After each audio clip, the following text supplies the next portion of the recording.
Naresto ako sa Barney dahil sa pagvideo. Nung panahong iyon, dinala ito sa embahada para mapanood nila ng personal. Naaresto siya sa Bali, pinalayas, at naban ng 10 taon. Dapat doon na natapos ang kwento, di ba? Hindi. Sa halip, si Bonnie Blue ay nakusahan na nagpakita sa labas ng embahada ng Indonesia sa London at nagpasimula ng bagong kasong kriminal at posibleng pagkakakulong. Anong ginawa niya? Paano ito lumala? Mula sa $1 na multa ngayon, may kaso na sa UK. Iisa-isay natin ito. Welcome sa Sidebar mula sa Law and Crime. Ako si Jesse Weber. Sige, bago tayo magpatuloy, kung may utang ka sa IRS na higit sa $25,000 sa hindi nabayar ang buwis, kailangan mong makinig. Ang pag-iisip ba tungkol sa iyong hindi nabayarang buwis ay nagpapuyat sa iyo sa gabi? Iniisip kung kukumpiskahin na ba ng IRS ang iyong bank account o babawasan ang iyong sahod. Diyan papasok ang Tax Hardship Center, ang nangunggunang kumpanya ng tax relief sa buong bansa na may A+ rating at nakatulong ng magbayad ng daan-daang milyong dolyar na utang sa buwis para sa mga taong katulad mo. Huwag mong tawagan ang IRS at guluhin sila. Huwag mong gawin yun. Ang mga eksperto sa Tax Hardship Center ang tutulong tukuyin ang kalagayan mo at gagawa ng plano para makuha ang pinakamainam na solusyon nang hindi mo na kailangang kumilos. Pwede ka pang magsimula ng iyong libreng konsultasyon na walang obligasyon direkta mula sa iyong telepono. Kaya kung may utang ka sa buwis, pumunta ka sa taxhardshipcenter.com/taxhelp na yon. 877-644-639. Ngayon na at hayaan mong ipakita nila sa'yo ang paraan palabas. Dapat nakaimpahan na sila at pabalik sa immigration. Gusto lang talaga ng immigration na patuloy akong tanungin. Sabi ko na sa kanila na obsessed na sila sa akin. Naresto ako sa Barney dahil sa pagkuha ng video. Nagpunta ako sa embahada para mapanood nila ito ng personal. Naalala mo ba siya? Si Bonnie Blue, tunay na Tia Billinger, ay isang British adult content creator na pumunta sa Bali. Naaresto siya sa Bangbas at naharap sa 15 taon na posibleng sentensya sa kulungan sa isang Indonesia na kulungan. At pagkatapos ay nakalabas lang siya na may multang $2 o $13 at 10 taong pagbabawal sa bansa. Akala namin tapos na talaga yon. Na-deport siya, umuwi, at doon na natapos ang kwento. Hulaan mo? Sabi ng otoridad, di pa pala tapos. Kasi ayon sa pulisya, nagbisisyon daw siya.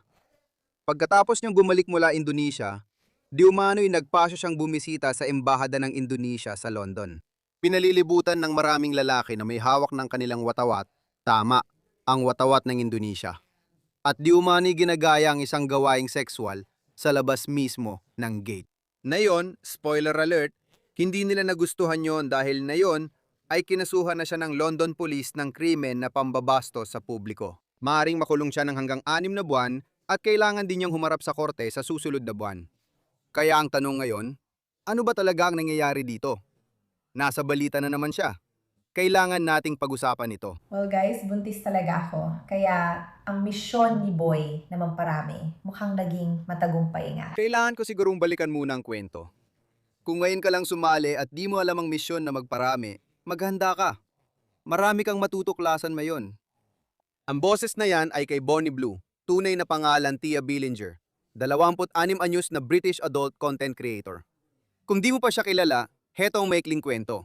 Kumikita siya online at naglalakbay sa iba't ibang bansa. Mukhang bihasa siya sa paglalagay ng sarili sa gulo sa mga bansang mahigpit ang batas. Nagsimula ang gulo noong Nobyembre 2025 tulad ng napag-usapan sa sidebar. Dumating si Bonnie Blue sa Bali, Indonesia. Kung pamilyar ka sa Indonesia, alam mong mahigpit sila sa moralidad at batas kontra pornografiya at dekada ang kulong na parusa. Ngayon, dumating si Bonnie na may truck, literal na truck ha. Siya mismo ang nagbala nito. Binili niya ito ng mga $1,200 pinintura ng asul. Nilagyan ng logo sa gilid na nagsasabing at seryoso ako. Bonnie Blues Bangbas. Mga magulang, tandaan, kayo ang kukuha sa mga anak ninyo. Hindi ito trabaho ko. Hi mga lalaki. Nakuha mo siya? Talagang kailangan niya. Kailangan siya ni Bonnie Blue ngayong taon. Siguradong sigurado. Schoolies ang tawag sa isang linggong party ng mga nagtapos sa high school sa Australia pagkatapos ng kanilang pag-aaral. Sobrang bata pa pero hindi na minor de edad. Adult na sila. At ang plano ni Bonnie ay imaneho ang bus na yon sa paligid ng Bali, magsakay ng mga lalaki at sabihin na lang natin gumawa ng content. Spoiler alert ulit, napansin ito ng mga lokal at hindi sila natuwa. Noong ika-5 ng Disyembre, sinalakay ng pulisya ang studio sa Pereiranon. Pasensya na kung mali ang bigkas ko. Kinuha nila ang mga kamera, cellphone, condom, USB drive, lahat ng gamit. Ikinulong nila si Bonnie Blue at 3 pang lalaki. 2 British, 1 Australian, at 14 pa ang inimbestigahan pero pinalaya rin. Sa simula, nakakatakot talaga, di ba? Pinag-uusapan natin ang mga batas ng Indonesia laban sa pornografya. Maaring umabot ng 15 taon ng kulong kapag nahatulan at tiyak nagagawa ng istorya ang mga balita. Pero may nangyari pagkatapos. Sinuri ng pulis ang mga video at ayon sa International Business Times at Mirror, may napansin sila. Walang kahubaran, walang masisilang bahagi ng katawan, walang tahasang gawaing sexual na aktwal na naitala. Wala ring ebidensya na mapapatunayang ginawa ito para sa pampublikong distribusyon. Ayon sa tagapagsalita ng pulisya, nang ma-raid sila, gumagawa sila ng collab content tungkol sa laro, kung saan ang mananalo ay matutulog kay Bonnie Blue. Walang natagpuang pornography kung gawain sa collaborative content, kaya walang isinampang kaso ng pornografiya. Ngayon, hindi ibig sabihin na malaya na siya dahil papasok ng immigration. Ang problema nila ay hindi ang laman ng video, kundi ang mismong pagkuha niya nito habang nasa Indonesia siya gamit ang tourist visa. Hindi ka pinapayayang magtrabaho gamit ang tourist visa at maglibot-libot gamit ang bangbas habang gumagawa ng komersyal na content. Trabaho pa rin talaga yon. Maganda kayo kasama ako para sa trial. Kakagising ko lang at may 20 minuto lang ako. Gusto ko sanang iguhit ang schoolies t-shirt ko pero totoo lang pamilya. Ipinost ang video noong umaga ng Disyembre, 12 araw ng pagdinig niya. Pumasok siya sa Denpasar District Court kasama ang 3 lalaking naaresto rin. Dito nagiging halos nakakatawang lahat. Pinagmulta siya ng hukom, hindi dahil sa pornografya o visa violation o kahit papaano, hindi direkta. Inagmulta siya sa paglabag sa trapiko. Hindi nabayaran ng buwis ng bus, illegal ang repainting, at walang tamang lisensya ang driver. At ang multa ay 200,000 Indonesian rupiah. Mga $13 lang yon. Naisip ko kung paano ang deportasyon. Dito na nga yun. Binayaran niya ang $13 pero di pa tapos ang immigration. Dineport siya. Pinalaya siya sa bansa at binigyan siya ng 10 taong ban na hindi na siya makakabalik sa Indonesia. Ayon sa opisyal na pahayag, ang kanyang mga aktibidad ay hindi tugma sa pagsisikap ng gobyerno na mapanatili ang magandang imahe ng turismo sa Bali at ipinakita ang kawalang paggalang sa lokal na kultura at pagpapahalaga. Kaya si Bonnie Blue ay sumakay ng eroplano, umuwi siya sa UK at siguro mga 48 oras tapos na yon. Tapos na ang kwento. Mahigit 30 minuto na, sabi nila hindi nila siya pwedeng ikulong. Walang ibang dahilan at iniimbestigahan pa rin. Pero may posibleng ebidensya. Kaya hindi talaga siya nakakita ng sinumang may kaugnayan sa imigrasyon sa Bali. Disyembre 15 sa linggong gumalik siya. Nakita raw siya sa labas ng Embahada ng Indonesia sa London. 1 milya mula sa Buckingham Palace. Pinalilibutan siya ng mga lalaki na kahud at maskara habang hawak niyang bandila ng Indonesia nakakabit sa kanyang palda at sumasayad sa lupa. At di umano'y ginaya niya ang gawaing sexual sa kalsada. Oo, naresto ako sa Bali dahil sa pagkuha ng video. Panahon na para pumunta sila sa embahada para mapanood ito ng personal. Nag-viral ang video at napansin ng Indonesia. Nag-rain ng formal na reklamo ang embahada nila sa UK authorities. Ano ang sumunod na nangyari? Ngayon, kinasuhan na siya ng Metropolitan Police ng London dahil sa paglabag sa pampublikong disensya. Para maging malinaw, tininan ko ito sa Royal Crown Prosecution website. Common law offense ito sa UK. Saklaw nito ang gawain sa publiko na malaswa, mahalay, o nakakadiri. Mga hindi sakop ng karaniwang batas sa kahubaran pero lampas pa rin sa limitasyon. Kung mapatunay ang nagkasala, maaari siyang makulong ng hanggang 6 na buwan, pagmultahin ng walang limitasyon o malaking halaga o pareho. Ang susunod niyang court date ay sa Abril 22 sa Westminster Magistrates Court. Ngayon, may malalaking tanong tayo. Paano naging posibleng sentensya sa kulungan sa London ang $13 na traffic fine sa Bali? May ebidensya mula roon na ginagamit sa kasong ito. Ano ang mangyayari kung ang diplomatikong reklamo ay gawing kasong kriminal? Ano ang ibig sabihin nito para sa taong sumusubok sa limitasyon? Pwede ba siyang makulong? Magpapasok tayo ng isang tao na talagang nakakaintindi kung paano ito gumagana. Pero bago yon, sige, ganito kasi. Para maintindihan ito, o kahit papaano ay subukang maintindihan ito, kailangan mong malaman kung sino talaga si Bonnie Blue. Hindi lang yung mga balita, kundi yung mismong tao. At buti na lang, dokumentado niya halos lahat ng bagay.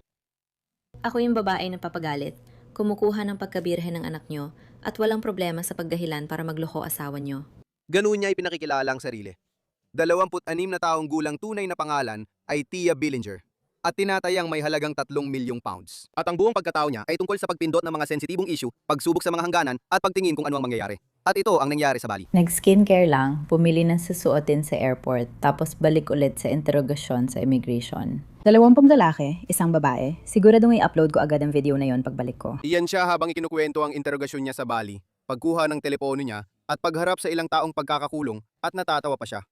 Ito si Bonnie Blue na dumadating para sa pagtatanong sa immigration office sa Bali. Ayon sa ulat, nang tanungin kung gagawa pa siya ng mas eselang content sa Bali, sagot niya, mag-subscribe ka at malalaman mo. Kapag tinatalakay ko ang mga international na issue at si Bonnie Blue, kinokonsulta ko ang international law attorney na si David Tifuri para ipaliwanag ang mga ito. David, salamat sa paglalaan mo ulit ng oras para pag-usapan ito.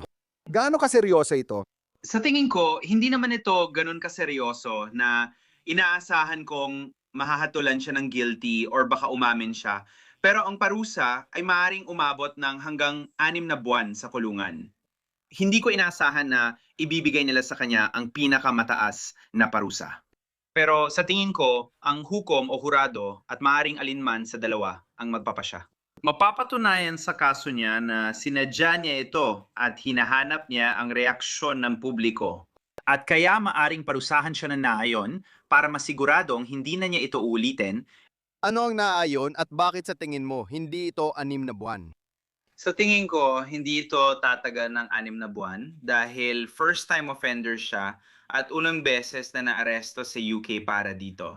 At saka, alam mo, kahit na ito ay public indecency at maaring magdulot ng galit ng publiko, lalo na sa ginawa niya sa pagkakataong ito. Para sa akin, maliit lang na krimen ito at hindi malala.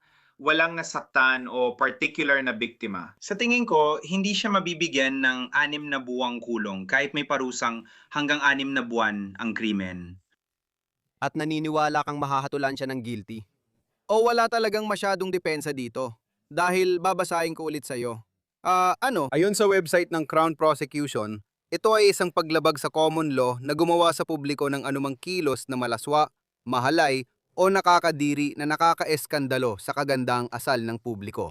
Dapat lamang isaalang-alang ang paglabag na ito kung ang insidente ay hindi sakop ng mga itinakdang batas. Halimbawa, kung hindi mapatunayan ang mental na elemento sa kasong paglalantad o sa mga natatanging kaso, kung ang paglabag ay dapat parusahan ng mas mabigat kaysa sa nakasaad sa batas. Maraming legal na terms.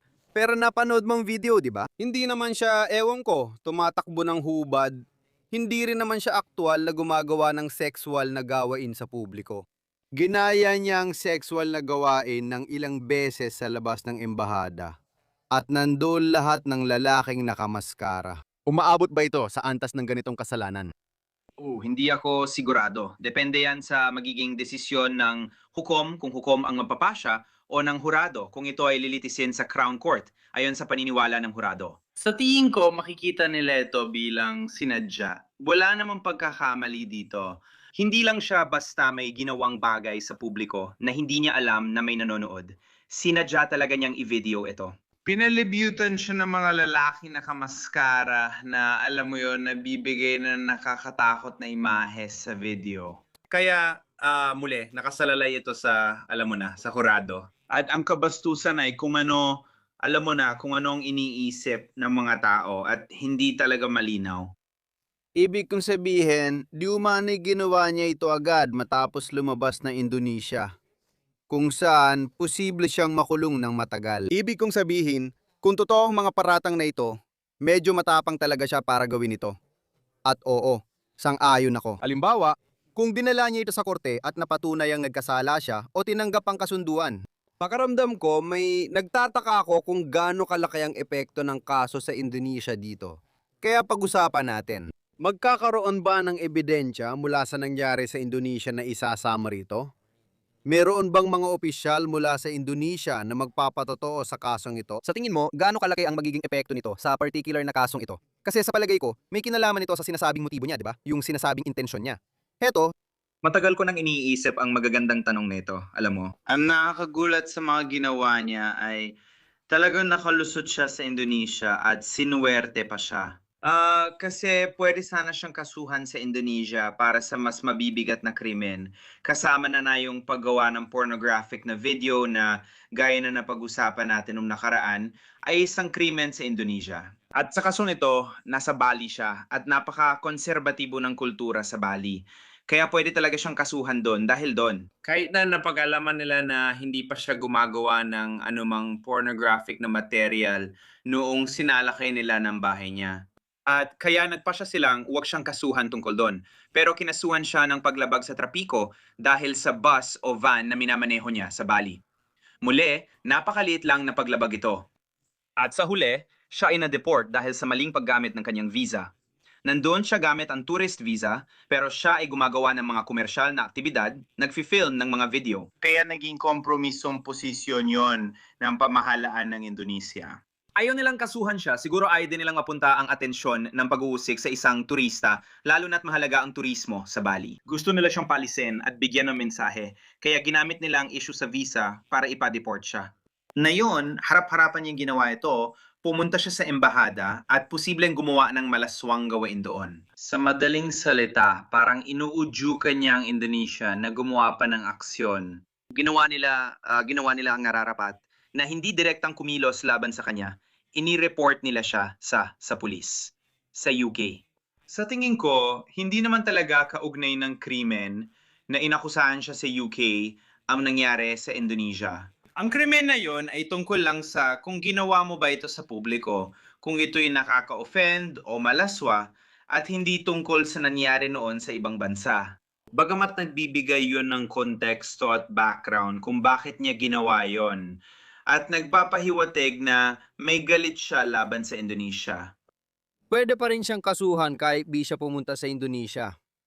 Tanong ko lang, bakit natagalan bago siya kinasuhan? Tama ba? Ayon sa Metropolitan Police, ang kaso ay may kinalaman sa isang insidente sa Great Peter Street, SW1, noong Lunes, 15 ng Disyembre.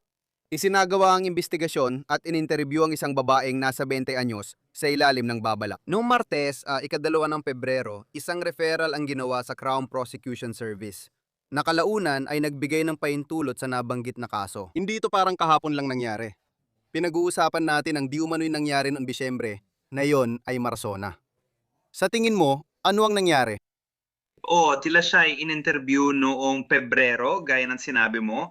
At kung siya ngayon, Kung siya nga ang ininterview nila, iniisip ko na siya ngayon. oo, sabi nila babae ra na nasa 20 anyos ang edad at may ilang media na naguulat na siya talaga yon. Alam mo, mabagal talagang gumalaw ang hustisya dito sa Amerika. Ganon din sa UK. Hula ko rin, naging komplikadong issue ito para sa UK. Siguro, hindi naman talaga nila kakasuhan ang isang tao sa ganitong sitwasyon. Pero dahil sa dami ng atensyon na nakuha niya at paulit-ulit niyang ginagawa ito at patuloy siyang sumusubok, lumampas sa mga hangganan. Kaya maaaring napadesisyonan nilang kasuhan siya para mapigilan ang mga susunod pang malaswang gawain niya sa publiko. Ayun din dito, si Tia Billinger ng Dracot sa Derbyshire ay kinasuhan sa pamamagitan ng postal requisition noong Lunes, 16 ng Marso. Magpapakita siya sa Westminster Magistrates Court sa Miyerkules, 22 ng Abril. Ano ang susunod na mangyayari sa kasong ito? Paano ito gumagana? Alam kong iba ang sistema ng hustisya sa UK kaysa dito. Tama ba? Pwedeng may aresto kahit walang kaso, tama. Sa alam ko, ganang sistema nila. Pero dito, may kaso na siyang hinaharap.